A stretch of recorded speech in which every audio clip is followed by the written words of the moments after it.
Suara saya jelas ya, yang duduk di belakang kedengaran?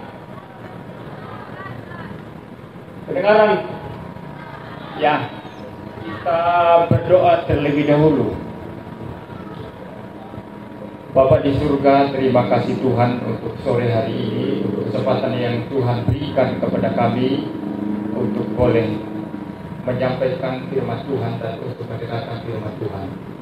Pimpin hamba-Mu ini, berkati, beri kekuatan untuk menyampaikan materi, dan biarlah kiranya saudara-saudari pemuda, pemudi di sini, dan juga orang-orang yang sudah dewasa boleh mendengarkan pemberitaan firman, pengajaran firman, dan mereka boleh mendapatkan pencerahan. Biarlah Tuhan sendiri yang memimpin, Tuhan sendiri yang memberkati segala kuasa setan, kuasa si jahat yang mengacaukan acara ini. Kiranya Tuhan sendiri yang menyingkirkan keluar dari tempat ini. Pimpin hamba-Mu, berkati hamba-Mu. Dalam nama Tuhan Yesus Kristus kami berdoa. Amin. Nah, saudara, pengajaran tentang Roh Kudus itu yang paling banyak kacau zaman ini, paling banyak diselewengkan. Ya, dan sedikit pendeta yang melihat hal ini. Ya. Kenapa saya katakan begitu banyak dikacaukan? Karena apa yang terjadi di luar sana, yang terjadi misalnya dalam perdukunan, saudara bisa lihat mungkin di dalam suku-suku di Afrika, ketika orang itu trans ya, ketika orang itu seperti kesurupan, itu masuk ke gereja dan diklaim itu adalah pekerjaan Tuhan. Saudara tinggal klik di YouTube, begitu banyak orang yang terlihat beribadah, lalu kemudian jatuh-jatuh. Ada yang tidak sadarkan diri, ada yang tertawa-tawa, ada yang lompat-lompat histeris seperti ekstasi dan lain sebagainya. Itu semua adalah semacam fenomena-fenomena yang ada di luar sana, semacam fenomena perdukunan, kerasukan setan, lalu kemudian dipraktekkan di gereja dan dianggap itu adalah pekerjaan Roh Kudus. Dan saudara, yang pertama-tama kita perlu tahu Roh Kudus itu siapa. Roh Kudus bukan Bapa. Ya, tadi pagi saya dengar sedikit materi tentang Allah Tritunggal, ya. Roh Kudus itu bukan Bapa. Roh Kudus bukan Yesus Kristus, berbeda. Roh Kudus adalah Roh Kudus. Roh Kudus adalah pribadi ketiga Allah Tritunggal. Bapa adalah pribadi pertama. Logos atau Yesus Kristus adalah pribadi kedua. Ketiga pribadi ini satu hakikat adanya, satu esensi adanya. Jadi orang Kristen bukan menyembah tiga Allah, tapi satu Allah yang di dalam dirinya ada tiga pribadi yang berbeda. Ada Bapa, ada Anak yaitu Yesus Kristus, dan ada Roh Kudus. Nah, Roh Kudus ini pribadi ketiga daripada Allah Tritunggal. Nah, kalau Roh Kudus adalah pribadi ketiga Allah Tritunggal, boleh tidak seorang pendeta kemudian memanggil jemaat, ayo maju semua ke depan, maju, terima Roh Kudus, lalu dia meniup begini, lalu semua orang jatuh. Di situ yang dipermainkan siapa? Roh Kudus. Seolah-olah Roh Kudus bisa dilempar, lalu orang terima, lalu mereka jatuh. Tidak sadarkan diri. Ini bukan pekerjaan Tuhan. Ini bukan pekerjaan Roh Kudus yang asli. Dan ini bukan pekerjaan Roh Kudus. Kalau Roh Kudus itu adalah pribadi ketiga daripada Allah Tritunggal, maka Roh Kudus itu adalah pribadi yang agung, pribadi yang mulia. pribadi yang berkuasa atas langit dan bumi. Maka kita harus hormat, harus respect, harus sungguh-sungguh takut dan gentar ketika berbicara tentang Roh Kudus, ketika berhadapan-hadapan dengan Roh Kudus. Saya menemukan begitu banyak orang ketika mungkin mendengarkan saya di YouTube atau di mana-mana. Engkau tidak ada Roh Kudus, katanya. Kamu tidak ada Roh Kudus. Kalau kami ada Roh Kudus, lihat orang jatuh-jatuh. Orang bisa mengalami segala macam manifestasi-manifestasi. Nah, saya mencoba memberi pemahaman secara doktrinal. Kita coba bahas Alkitab. Betulkah Roh Kudus seperti itu? Seperti yang terjadi saat ini? Tidak ada yang mau dengar. Mereka berkata, kamu tidak punya kuasa. Tunjukkan kuasamu sekarang. Mana kuasamu? Karena saya mengajar, mereka tidak mau terima. Saya memberi penjelasan, mereka tidak mau terima. Ya sudah, pakai cara barbar saja. Sudahlah, undang pendetamu. Di mana, di gereja mana, yang suka tiup-tiup orang itu, suka jatuh-jatuhkan orang itu, saya datang ke sana. Lalu kita uji yang ada pada saya atau yang ada pada kamu yang Roh Kudus. Tidak ada satupun yang berani. Tidak ada satupun yang berani. Mungkin banyak di antara saudara yang tidak pernah melihat YouTube saya atau tidak mengenal saya ya. Tapi kalau di Indonesia ini saudara, saya sudah dikenal sebagai pendeta tukang kritik orang-orang yang mengklaim mereka punya Roh Kudus. Itu pun tidak berani saudara. Saya tantang tidak ada yang terima. Kalau betul punya Roh Kudus, yang mereka klaim Roh Kudus itu, kenapa tidak berani undang saya? Ayo kita uji. Alkitab berkata, ujilah segala roh. Jangan terima setiap roh, harus diuji. Tapi banyak orang Kristen sekarang tidak pernah menguji. Apa saja diterima itu sebagai pekerjaan Roh Kudus. Dan ini satu kecelakaan besar di dalam gereja. Nah, saya tidak tahu saudara bagaimana memahami fenomena-fenomena seperti itu. Tetapi yang saya mau katakan adalah bahwa pengaruh karismatik semacam ini itu sudah menyusup di dalam gereja-gereja dan sudah mempunyai pengaruh yang sangat-sangat besar sekali. Sedikit orang yang bicara tentang itu. Sedikit orang. Hampir-hampir tidak ada.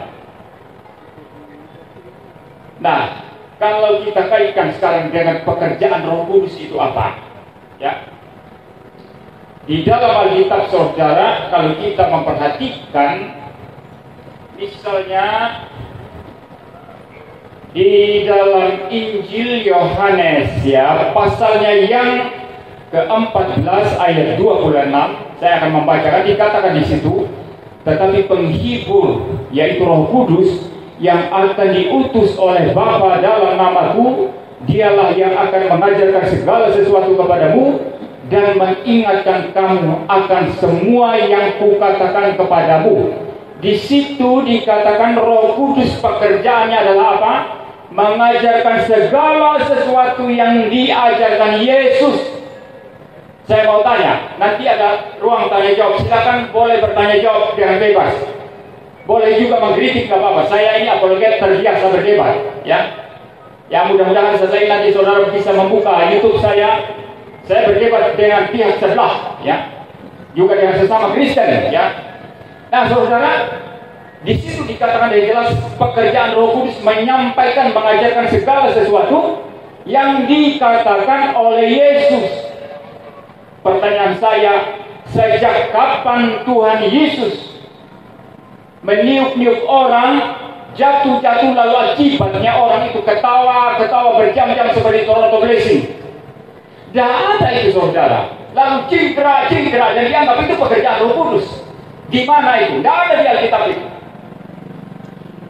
Daud, saya kira di fitnah Raja Daud. Aku akan menari seperti Daud. Sampai ada yang mengatakan Daud menari di telanjang. Baca teliti Alkitab, Daud tidak menari di telanjang di sana. Masih ada pakaiannya. Yang ditanggalkan itu adalah jubahnya sebagai raja. Masih ada pakaian lengkap. Tetapi yang mengatakan telanjang itu siapa? Mikal, anak daripada Saul. Yang tidak setuju Daud itu bersukaria bersama rakyat. Maka dia menyindir. Lihat, Raja Israel menelanjangi dirinya. Menelanjangi, menanggalkan jubah kebesarannya lalu bercampur dengan rakyat.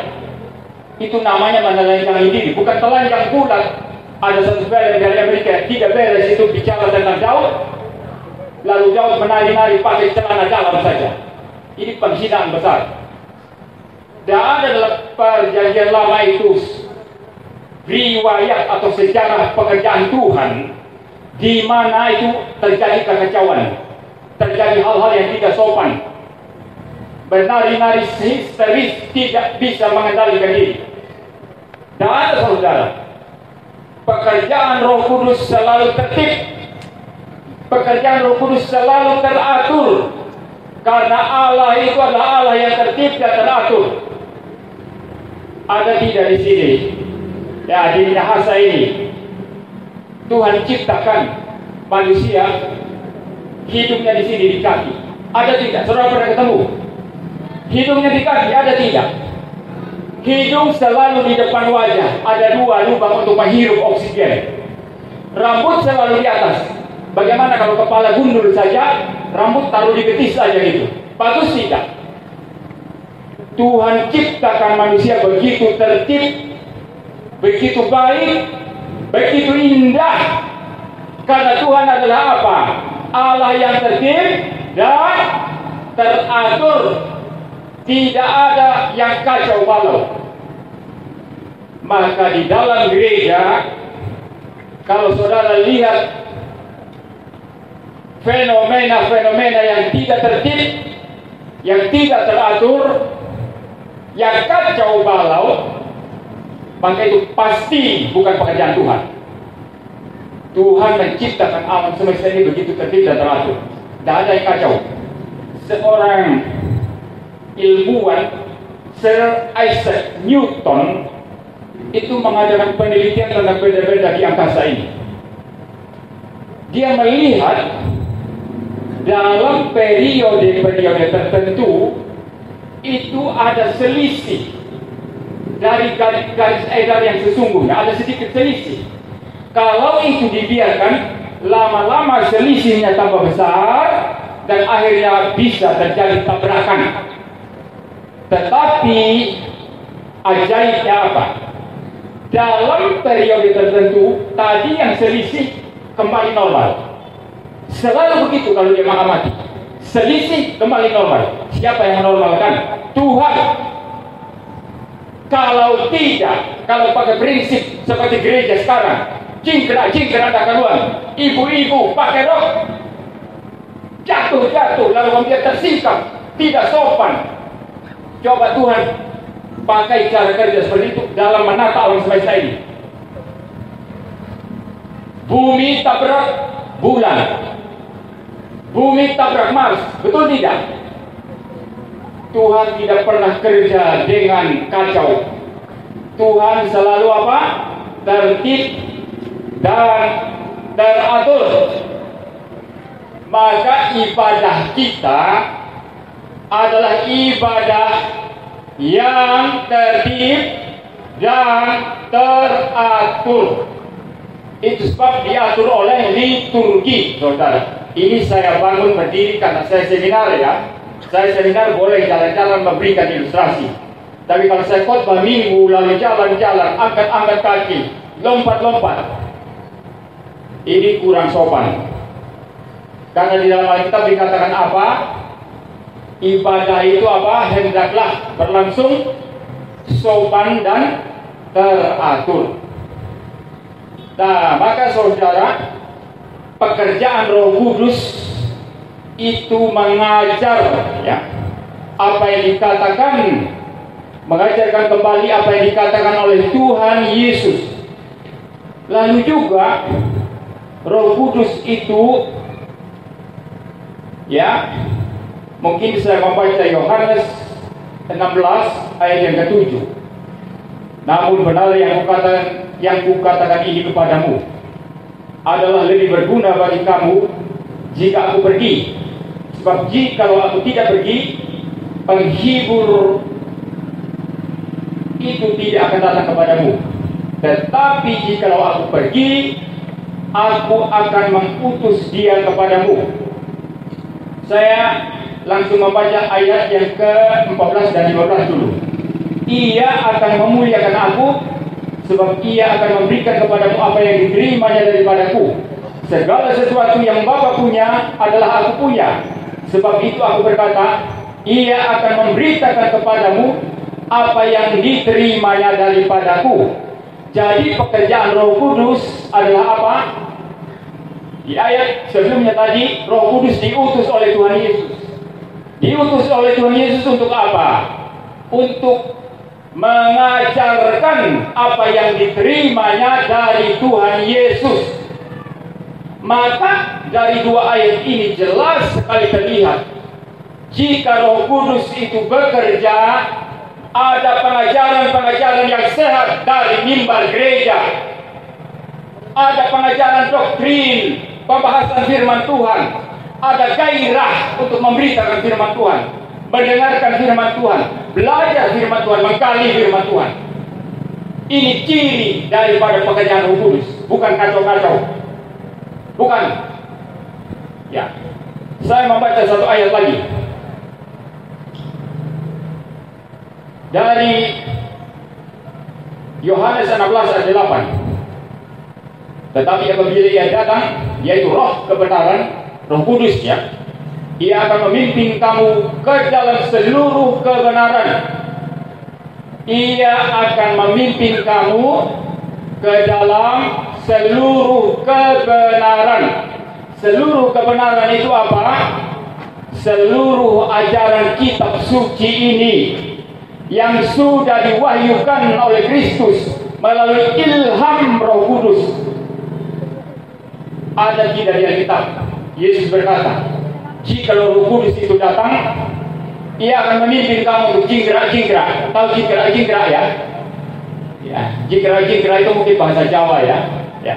Jingkrak-jingkrak, lompat-lompat tak karu-karuan. Kalau saudara memperhatikan di Alkitab, orang yang dikatakan lompat-lompat, misalnya orang yang disembuhkan oleh Petrus di Bait Allah, di situ dikatakan dia berjalan sambil melompat dan apa? Memuji Allah. Ini bukan jingkrak-jingkrak, tak ada tujuan saudara. Dia merasakan bagaimana Tuhan menyembuhkan. Setelah itu dia bersuka cita. Dan setelah itu apa? Dia memberitakan tentang Kristus. Memberitakan tentang Kristus. Jadi kalau Roh Kudus itu datang, maka dia akan memimpin kita dalam seluruh kebenaran. Ada banyak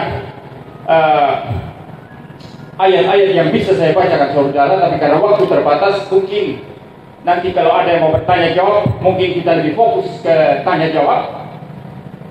Maka saya tidak akan menjelaskan semua ya ayat-ayat di sini saudara ya. Saya akan kembali membacakan satu ayat sekarang di dalam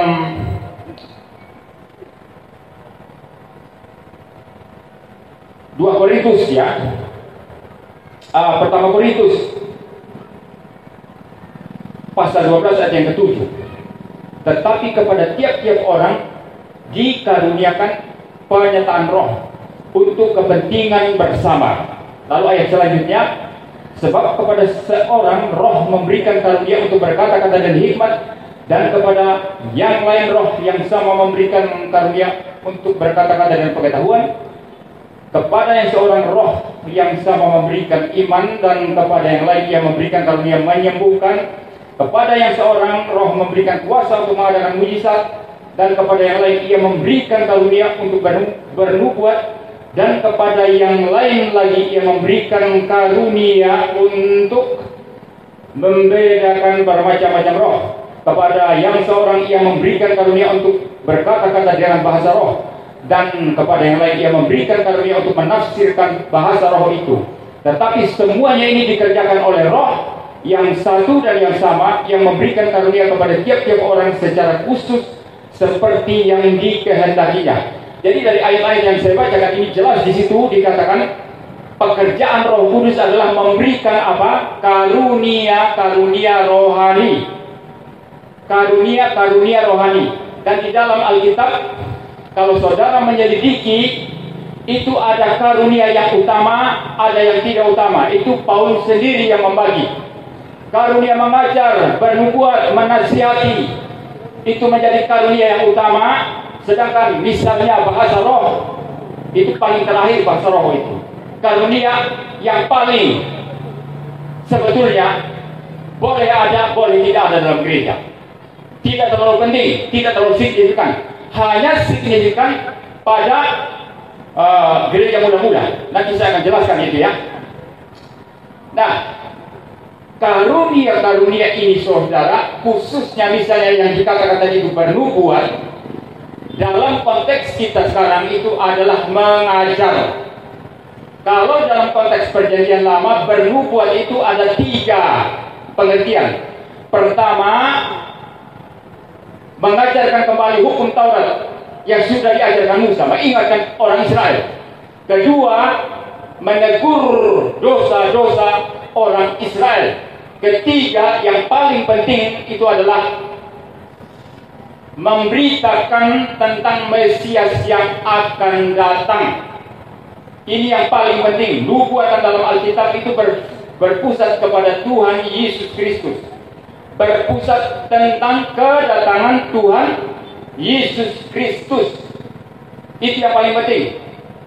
Nah, ketika Alkitab ini sudah lengkap ditulis, maka nubuatan-nubuatan yang berkaitan dengan Kristus dan juga tentang bagaimana kita menerima pewahyuan firman itu sudah selesai.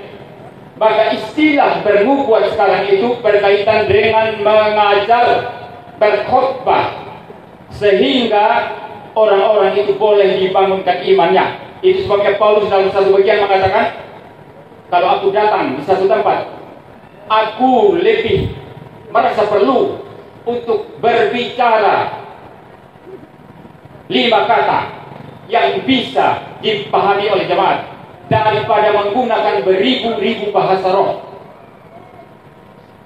Maka bernubuat dalam konteks mengajar, berkhotbah, juga memberikan nasihat, membangun, itu adalah karunia-karunia yang utama sekali. Dan misalnya bahasa roh, melakukan mujizat dan lain sebagainya, ini masuk di dalam karunia-karunia yang sebetulnya pada konteks kita sekarang ini tidak terlalu penting, tetapi itu yang sangat dipentingkan. Padahal kesembuhan sejati itu sangat sedikit dan jarang terjadi. Bahasa roh yang sungguh-sungguh sangat sedikit dan jarang terjadi. Mujizat yang sungguh-sungguh sangat sedikit dan jarang terjadi. Jarang terjadi, saudara. Sekarang kalau saya berkata gini, sikira berapa, itu bahasa roh apa dah? Bukan bahasa roh yang dimaksud Alkitab, atau lebih tepatnya itu bahasa lain, bahasa-bahasa lain. Itu adalah bahasa yang ada di dunia ini, yang dipergunakan di dunia ini. Bukan bahasa yang diulang-ulang seperti sikir bukan itu, saudara. Nah, ini adalah bahasa roh yang diada-adakan, yang dikarang-karang sendiri, atau bisa jadi memang diilhamkan oleh setan. Itu bukan bahasa roh yang sejati. Kalau yang sejati itu bahasa yang jelas. Misalnya, saya tidak bisa bahasa Minahasa ya, tidak bisa. Lalu saya diundang, saya disuruh khotbah di hadapan orang-orang Minahasa pakai bahasa Indonesia.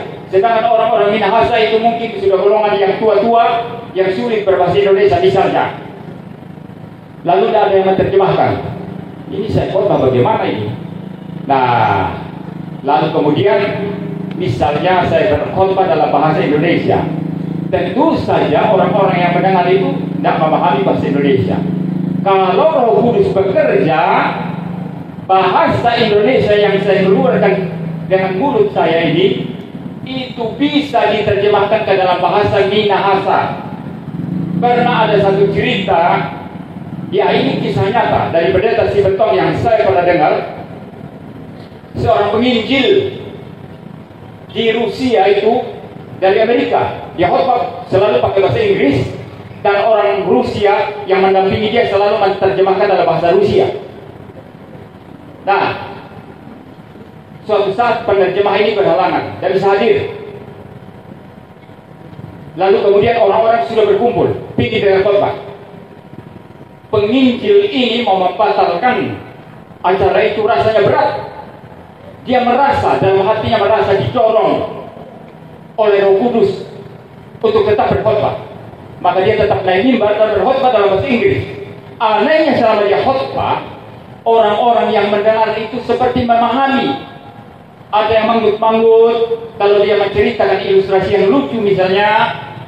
Ada yang ketawa. Dia heran dalam hati, kenapa bisa begitu? Setelah selesai khotbah, selesai acara, dia tanya, kalian tadi kok ada yang manggut-manggut melihat saya begitu konsentrasi, apa kalian mengerti apa yang saya katakan? Mereka bilang apa? Loh, kamu tadi kan khotbah dalam bahasa Rusia. Kaget dia. Jangan saya khotbah dalam bahasa Inggris. Ini pekerjaan Roh Kudus. Yang seperti ini sangat-sangat jarang, saudara. Sangat jarang terjadi. Demikian juga dengan mujizat. Ya. Banyak yang palsu. Ya. Saudara lihat tidak di YouTube, tepuk-tepuk begitu. Gak ada, saudara. Ini suaranya lemah kan? Ada tidak? Ini tidak ada yang berani ya. Ada tidak yang tepuk-tepuk? Gak ada, saudara. Hanya pendeta-pendeta sekarang ini yang berani tepuk-tepuk lalu klaim minta kesembuhan dari Tuhan. No, itu bukan. Itu bukan kesembuhan dari Tuhan. Ini pemalsuan mujizat kesembuhan yang asli. Kalau yang asli bagaimana? Tidak perlu. Dan semua orang, kalau Tuhan mau bekerja, saudara sakit, saudara mau ke dokter, uang kurang, butuh operasi yang besar, lalu saudara berlutut, Tuhan tolong saya. Kalau tidak dioperasi, mati saya Tuhan. Saya pasti mati, tolong saya masih mau hidup Tuhan. Ya orang kalau sudah mau mati ya doanya kan muluk-muluk ya. Saya akan melayani engkau sepenuh hati Tuhan, kalau saya sudah sembuh nanti. Bohong itu, padahal kalau sehat sembuh itu lebih banyak melakukan hal-hal yang tidak memuliakan Tuhan. Nah, kalau Tuhan mau menjawab doa saudara, Tuhan akan berikan kesembuhan itu secara instan. Sembuh dan tidak sakit lagi. Nah, pendeta yang sekarang di mana? Ayo bangun, bangun, bangun. Lari pak, ayo, lari pak. Kesembuhan asli tidak dipaksa-paksa saudara. Kesembuhan asli itu tidak dikarang-karang. Sembuh ya sembuh. Tapi sekarang penipuan-penipuan semacam ini terlalu banyak. Terlalu banyak saudara. Dan kita tidak sadar. Saya dengar seminar tadi pagi dari Bapak Pendeta yang tadi pagi ya. Saya masih duduk di sana. Katanya Gimim ini gereja beraliran reformasi katanya. Betul ya? Betul ya? Betul. Ya. Saudara-saudara, reform atau gereja reformasi itu artinya apa? Back to Bible. Berarti praktek pelayanan kita juga harus back to Bible. Pekerjaan Roh Kudus yang ada dalam pelayanan kita harus pekerjaan Roh Kudus yang asli, bukan yang palsu. Yang palsu-palsu itu sudah saya tantang berulang-ulang. Ayo ketemu di mana? Kita uji. Kamu kan punya kuasa, bisa jatuhkan orang. Thanking saya dulu, tidak apa-apa. Dalam nama Yesus, muri wali jatuh. Kalau saya sudah jatuh, saya balik thanking. Butuh keberanian untuk menantang pekerjaan setan, saudara. Dan saudara, anak-anak muda yang mungkin minim pemahaman doktrin, pemahaman tentang pengajaran Alkitab yang ketat dan berbobot, yang sungguh-sungguh Alkitabiah, sangat minim, lalu gampang dipengaruhi, ikut sana ikut ini. Padahal jika demi ini reformasi, dia memegang ajarannya paling indah, paling mulia di muka bumi ini, karena pusatnya adalah Allah Tritunggal, teologi yang sifatnya teosentris, bukan berpusat kepada manusia, yang sifatnya kristosentris, memuliakan Kristus dan bukan memuliakan diri. Ini tidak ada yang ada yang mungkin kurang memperhatikan, tapi saya lihat yang di depan ini memperhatikan. Saya bukan sembarang bicara di sini. Kuasa Roh Kudus yang menguatkan saya bicara. Jadi Roh Kudus bukan lompat-lompat, teriak-teriak tak karu-karuan, tapi sampaikan firman dengan tertib, dengan berbobot, dengan semangat dan kuasa dari Tuhan. Ini pekerjaan Roh Kudus, saudara. Setelah mendengar firman, Roh Kudus pimpin saudara bertobat. Yang bertindak berhenti, yang mendukung stop, yang menduakan Tuhan sinkritisme dan roh-roh di dunia ini stop. Saya pernah berkata, saya selalu keras, tidak pernah tidak keras. Saya khotbah KKR di tempat saya, asal saya di Pulau Sumba. Okultisme, tahu okultisme ya? Suka berhubungan dengan roh-roh jahat, perdukunan, semacam sihir, suwangi, itu namanya okultisme. Di satu kampung, waktu saya khotbah, saya berkata, pendeta, hamba Tuhan, orang-orang Kristen nggak bisa disantet. Wah, ini banyak yang kaget. Ini makanya banyak kebenaran ini saudara nggak tahu. Orang Kristen nggak bisa disantet. Lalu saya bilang, waktu saya khotbah sekarang, saudara lihat saya tak ada di sini jalan-jalan, lari-lari tertawa-tawa. Lalu orang-orang kampung yang masih memeluk agama kepercayaan asli, yang okultisme tinggi, melihat, saya bilang, silakan santet saya kalau bisa. Dan ini kuasa Roh Kudus yang kita saudara.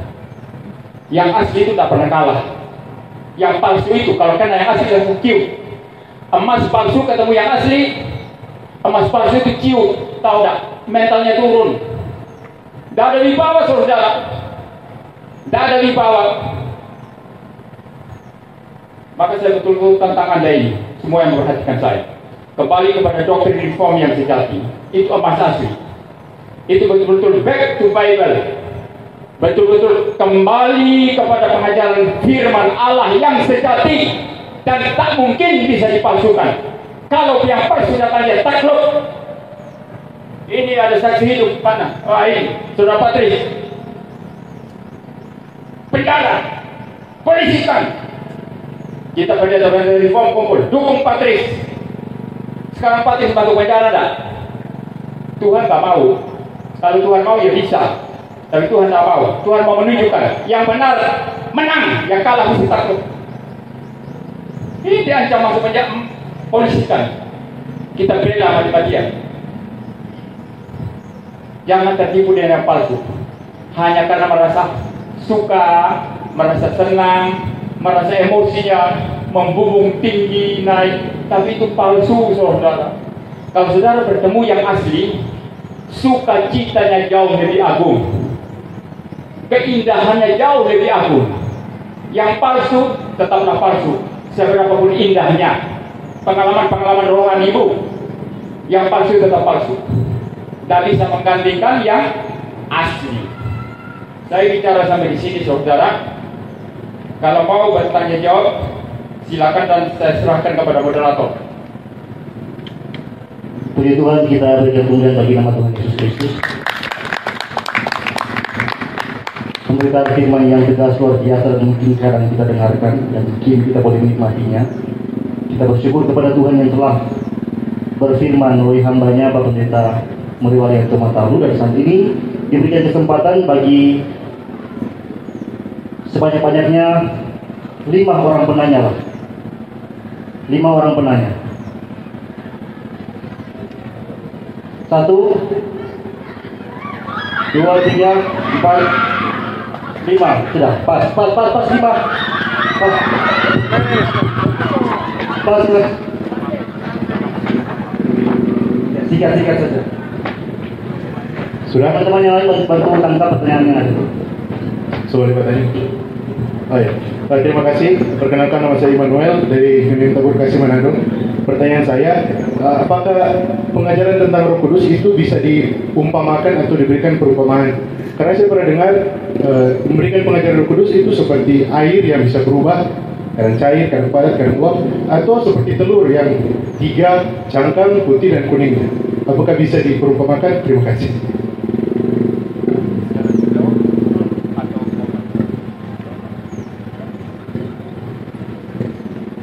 Terima kasih.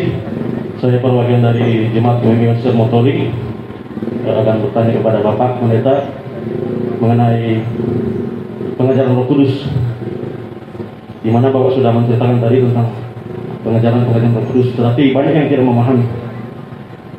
Yang menjadi pertanyaan, bagaimana cara Bapak memahami atau menerapkan pekerjaan Roh Kudus di tengah-tengah kehidupan kita semua?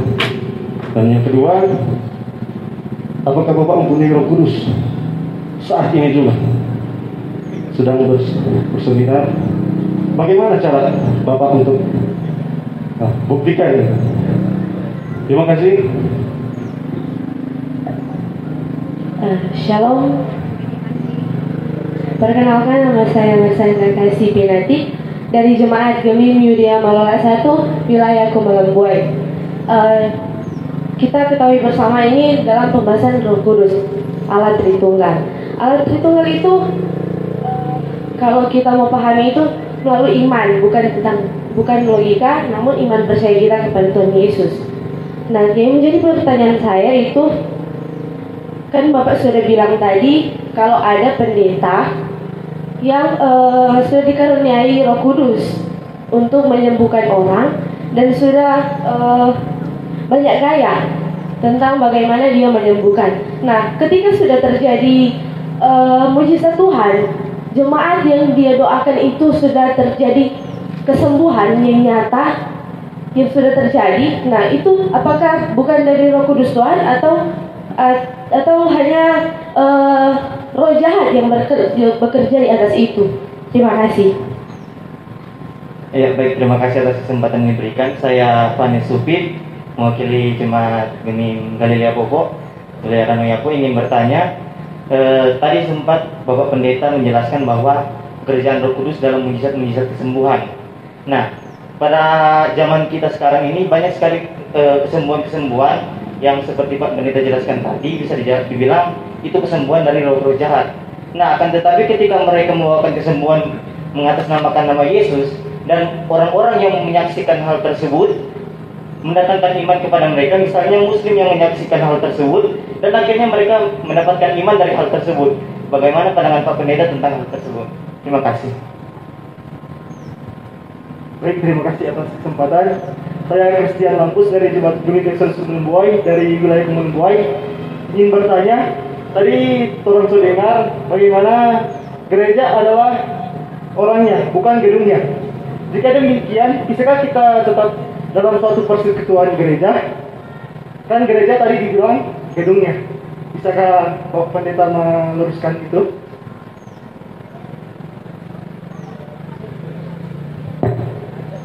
Shalom, terima kasih untuk kesempatan. Perkenalkan, nama saya Anggil Mempo dari Jemaat OAS Anopolo wilayah Ranuyapo. Pertanyaan saya, jika ada teman kampus atau kantor atau teman sekolah atau orang-orang yang bukan non-Kristen bertanya, atau orang-orang yang belum menerima Kristus sebagai Juru Selamat bertanya kepada kita sebagai orang Kristen, contohnya bagaimana sih Allah Tritunggal itu? Mengapa orang Kristen seperti memiliki 3 Tuhan?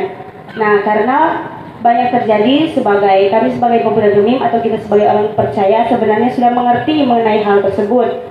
Tetapi untuk menjawab dan menyikapi pertanyaan demikian, seringkali kita tidak tahu cara penyampaian yang tepat, yang singkat dan jelas agar mudah dimengerti dan dipahami oleh orang yang bertanya, secara orang yang bertanya tersebut belum memiliki pengetahuan tentang iman Kristen.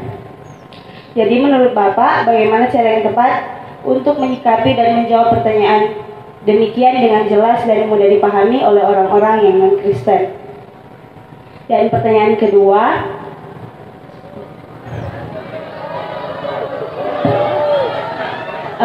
karena banyak terjadi atau banyak perdebatan dari teman-teman yang saya alami sendiri dan saya dengar sendiri, ada yang mengatakan, contohnya ketika ada melakukan KKR atau KPI dan ada yang mengalami penyembuhan di KPI tersebut, ada yang mengatakan hal tersebut tidak benar, atau seperti yang Bapak sampaikan tadi, ada yang mengatakan sebenarnya itu pekerjaan si jahat, tetapi orang-orang tersebut mengatakan bahwa itu dari Tuhan. Nah, menurut Bapak bagaimana cara kita agar dapat membedakan atau peka terhadap suara Tuhan, bahwa itu yang terjadi benar-benar dari Tuhan atau dari si jahat? Terima kasih. Terima kasih atas kesempatan yang diberikan. Perkenalkan, nama saya Mario Teofani Monor, asal Jemaat Gemim Efrata Linelean, wilayah Modo-Inding. Dan mengenai materi yang telah Bapak sampaikan tadi, mengenai Allah kita yang adalah Allah yang tertib dan teratur. Nah, yang menjadi pertanyaan bagi saya, bagi kami pemuda Gemim, yaitu adalah ketika ibadah KPI atau kebaktian penyegaran iman. Nah, apakah menjadi pekerjaan Roh Kudus ketika para pemuda melakukan ibadah kalau di sini disebut bakuku. Nah, apakah berteriak? Nah, apakah itu menjadi pekerjaan Roh Kudus ataukah tidak? Mungkin hanya itu yang menjadi pertanyaan saya, dan terima kasih. Perkenalkan, nama saya Vena Pangke dari Jemaat Gemim Milia Mawala 1. Nah, tadi sudah banyak dipaparkan oleh Bapak Pendeta mengenai Roh Kudus, dan salah satu karunia dari Roh Kudus yaitu bernubuat. Nah, di era sekarang ini ada beberapa orang yang mengatakan bahwa atau mereka mendapat nubuatan. Bahkan sempat satu kejadian, saya menonton video yang lewat di TikTok tentang seorang wanita. Di sana dijelaskan bahwa dia sedang bernubuat, dan di sana dia memakai bahasa yang mereka klaim adalah bahasa roh, dan juga ada beberapa kata dari bahasa Indonesia. Nah, jadi bagaimana dan sebenarnya kita sebagai anak muda menanggapi hal-hal seperti itu, dan juga bagaimana cara supaya kita itu mengetahui dan melihat dengan benar karunia nubuatan tersebut. Terima kasih. Terima kasih atas kesempatan yang diberikan. Perkenalkan, nama saya Angelika Waran dari Jemaat Gemim Sion Taraita, wilayah Lamongan 2. Berbicara tentang Roh Kudus, pertanyaan saya, apakah semua orang bisa memiliki Roh Kudus, dan bagaimana cara kita mendapatkan Roh Kudus itu? Terima kasih. Terima kasih atas kesempatan. Perkenalkan, nama saya Jadi Yakob dari Jemaat Gemim Emmanuel Bisandari. Seperti yang kita ketahui bersama, kita hidup di negara Indonesia di mana beragam-agama, juga beragam gereja dan ajaran yang ada. Seperti tema kita di perkemahan ini, Uniting Diversity, berbeda tetapi tetap satu. Kita diharapkan untuk saling toleransi antar sesama dalam beragama, bahkan juga diajak untuk memiliki paham pluralisme begitu, supaya tidak terjadi pertentangan atau perdebatan. Nah, pertanyaan saya, bagaimana cara kita membela iman kita atau berapologetika di tengah masyarakat yang beragam ini, yang masih mempraktikkan ajaran Roh Kudus yang salah atau yang sesat? Terima kasih.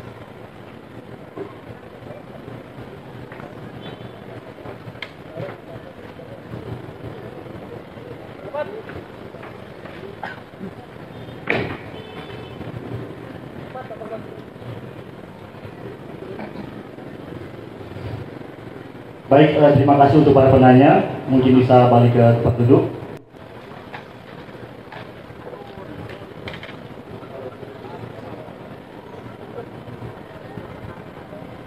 Yang pertama, apakah Roh Kudus bisa diumpamakan? Roh Kudus bisa diumpamakan. Maksudnya? Oh, ya. Pertanyaan pertama tadi kalau saya tidak salah nangkap itu bertanya tentang Roh Kudus, tetapi minta penjelasan seperti penjelasan Tritunggal ya. Iya. Jadi gini, Roh Kudus itu adalah pribadi ketiga dari Allah Tritunggal. Roh Kudus bukan Yesus ya. Itu ada lagu itu biasa dari kalangan karismatik, itu bikin lagu misalnya Yesus Kau Roh Kudus gitu ya, ada lagu kayak gitu ya, saya pernah dengar dulu. Itu salah itu. Yesus bukan Roh Kudus. Yang naik ke atas salib bukan Roh Kudus, tapi Yesus Kristus Sang Logos, Firman. Maka Alkitab jelas membedakan Bapa, Logos yaitu Firman. Yohanes 1 ayat 1 ingat ya, pada mulanya adalah Firman. Firman itu bersama-sama dengan Allah, dan Firman itu adalah Allah. Yesus adalah Allah sepenuhnya, sama dengan Bapa. Ya. Roh Kudus, Yesus berkata, Bapa akan mengutus Roh Kudus. Ya. Lalu dikatakan juga Roh Kudus itu juga diutus oleh Yesus. Berarti Roh Kudus pribadi yang berbeda dari Bapa dan Yesus, pribadi ketiga. Nah, bagaimana bisa menggambarkan ini? Sebagaimana juga ada satu pertanyaan dari yang hampir-hampir sama ya. Allah itu adalah Allah yang tidak terbatas. Ketika saudara mencoba menjelaskan tentang Allah yang tidak terbatas dengan kemampuan kita yang terbatas, mau menjelaskannya secara tuntas, ya, tidak bisa. Kenapa? Allah tidak terbatas, kita terbatas. Yang terbatas yaitu manusia tidak mungkin bisa menjelaskan dengan tuntas apa yang tidak terbatas, yaitu Allah. Tetapi Allah itu sudah memberikan jejak-jejaknya di dalam dunia. Ini bukan analogi yang saya katakan itu sama, tidak ya, tidak. Karena menganalogikan Allah Tritunggal dengan ciptaan itu tidak mungkin bisa. Tetapi ada prinsip yang Tuhan berikan di dalam ciptaan, supaya kita bisa memahami Allah Tritunggal itu seperti apa. Satu contoh sekarang, coba lihat itu banner yang besar itu, tema Unity in Diversity.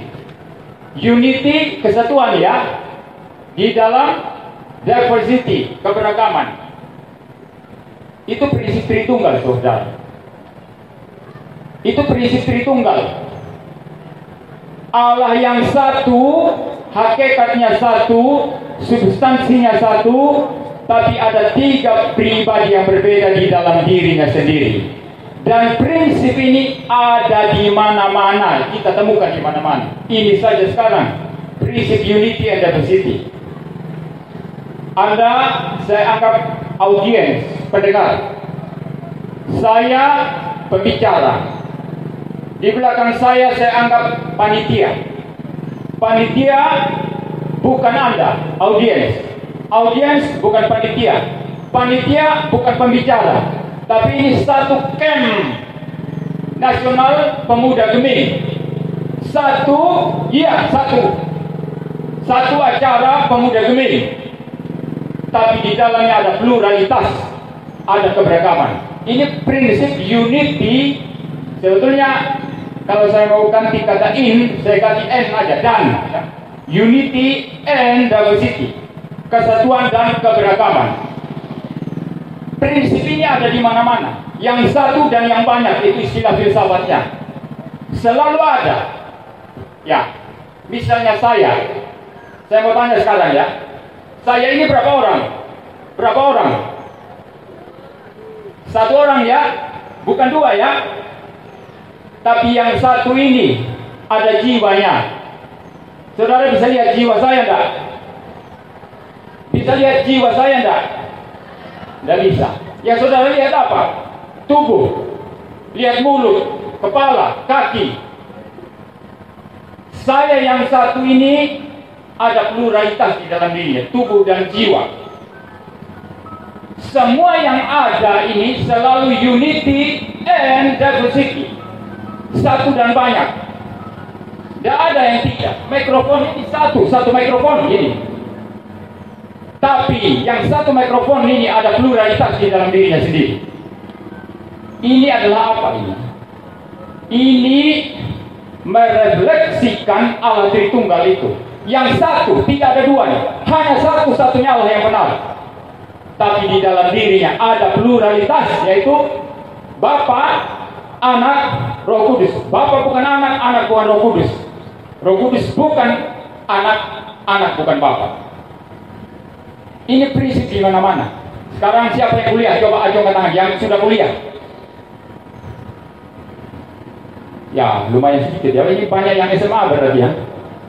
Ya. Saudara kuliah di mana? Di mana? Ya, umumnya tempat kuliah itu kita katakan sebagai universitas, university. University itu dari mana? Kata-kata dari mana itu? Unity and diversity. Unitas dan diversitas, satu dan banyak, beragam, plural. Itu maksudnya apa? Cita-cita university itu atau universitas itu adalah apa? Mencari kebenaran yang satu itu, memperjuangkan kebenaran yang satu di dalam berbagai macam disiplin ilmu yang banyak. Tapi hanya ada satu kebenaran yang merangkum semuanya. Itu universitas, itu spirit universitas. Itu refleksi Tritunggal itu, saudara. Maka dalam Allah monoteisme mutlak tidak bisa menggambarkan ini. Tauhid tidak bisa menggambarkan ini. Dan mungkin karena satu-satunya saja, tidak ada yang lain. Nah, saya tidak bisa memberikan analogi air, itu salah. Ya, atau ada apa katanya telur atau apa, itu tidak bisa dianalogikan. Tetapi ada jejak-jejak unity and diversity di dalam ciptaan. Itu merefleksikan penciptanya, yaitu Tritunggal yang satu dan ada tiga pribadinya. Jelas ya? Ya. Maka saudara, Allah kita itu unik. Kalau Allah bukan Tritunggal, ya, bagaimana bisa mengasihi? Saudara mengasihi butuh objek orang lain untuk dikasihi, betul tidak? Ini tidak ada di antara saudara ini pulang dari sini nanti yang masuk ke kemah, cari cermin lalu lihat-lihat, cantik sekali saya ini, aku cinta padamu. Tapi padamu apa? Bayangannya sendiri, mencintai diri. Ini gila, skizofrenik namanya. Kalau Allah hanya satu mutlak, tunggal, tidak ada keragaman pribadi, bagaimana kasih bisa diwujudkan? Saudara paham ini tidak? Bagaimana kasih bisa diwujudkan? Justru karena Allah Tritunggal, Bapa mengasihi anak, anak mengasihi Bapa. Ketiga pribadi saling mengasihi, saling memenuhi, saling berrelasi satu dengan yang lainnya. Ini keunikan Allah Kristen. Maka Allah kita dikatakan Alkitab apa? Allah itu adalah kasih. Kalau yang lain, bagaimana bisa mengasihi? Tidak bisa, saudara. Saya kira hanya ini, karena tidak ada analogi yang secara persis menggambarkan Allah yang tidak terbatas. Tapi yang penting di ciptaan ada jejak-jejak unity and diversity yang menggambarkan kesatuan dan kejamakan Allah, kesatuan satu hakikat, dan ada 3 pribadi yang berbeda. Karena tadi ada beberapa pertanyaan yang sudah seperti sama, maka akan kita lanjutkan ke pertanyaan yang cukup berbeda. Di sini ada pertanyaan tentang memahami Allah itu lewat iman, bukan logika. Ya. Orang yang sembuh, ada orang yang sembuh, bukankah itu Roh Kudus? Jangan lihat dengan logika. Gitu. Kalau Allah mesti pakai iman. Gitu. Saya mau tanya ya, ada yang berani jawab tidak? Yang ciptakan pikiran ini siapa? Yang menciptakan pikiran siapa? Tuhan atau setan? Tuhan. Nah, apakah Anda berpikir, ya?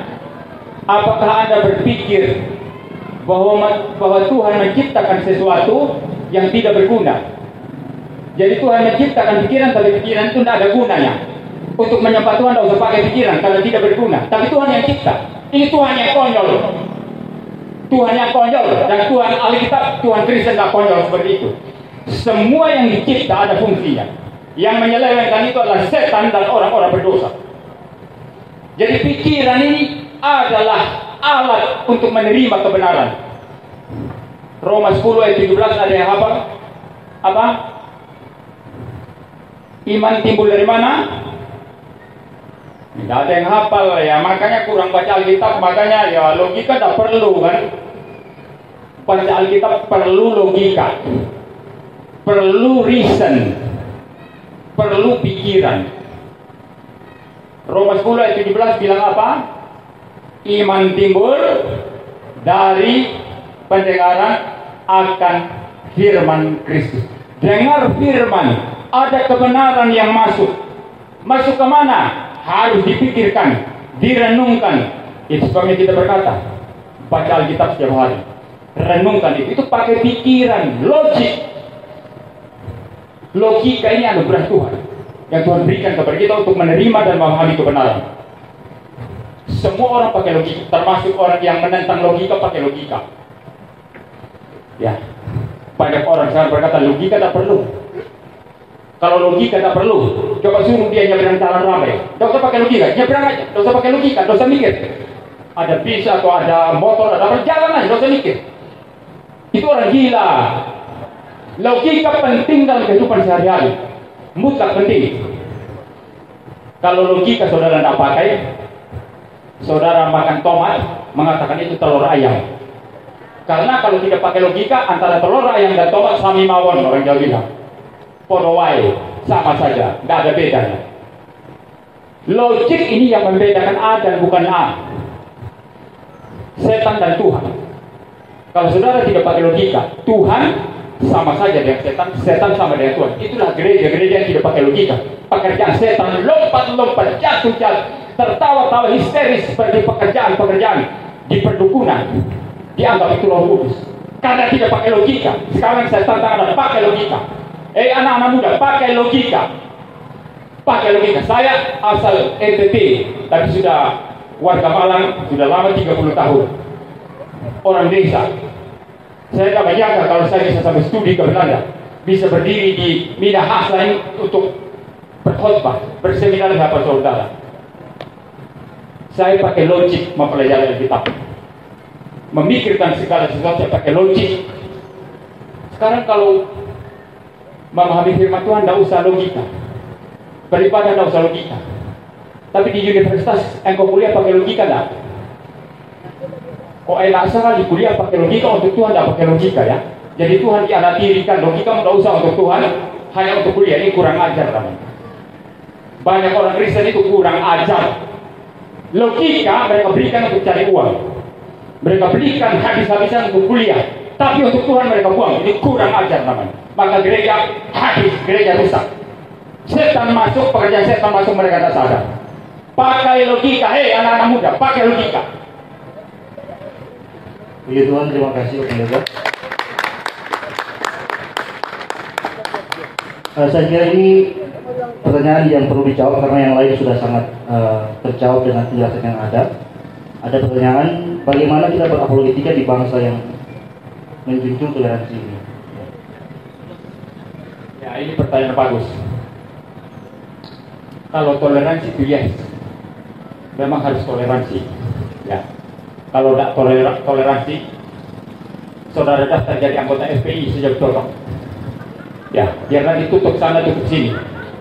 Ada kebaktian kayak gini tutup.